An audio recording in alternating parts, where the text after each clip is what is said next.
Bukod sa mga bahagi ng Quezon City, makararanas din ng 9 hanggang 11 oras na water service interruption kada araw ang mga customer ng Maynilad sa ilang bahagi ng Caloocan, Malabon, Valenzuela, Navotas at Maynila simula bukas. At when hindi pa po masasagot ngayon, magiging reactive po yung magiging execution namin ito. Depende po dun sa dating ng tubig dito sa buildings inside. Kaya lang, iisa lang yung metro nila. Hindi mo na ngayon malaman sino ba sa mga tenants o kaya sub-offices sa loob ng isang compound ang maraming leaks or medyo mataas ang konsumo ng tubig.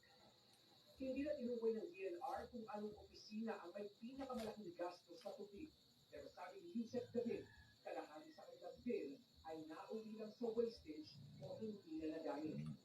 Malaking bagay talaga kung yung mga opisina ay maayos at walang tagas yung kanilang mga water pipe. Pero ang mas malaking naiaambag ay kung yung mga tao mismo ay magiging responsable sa kanilang discounting.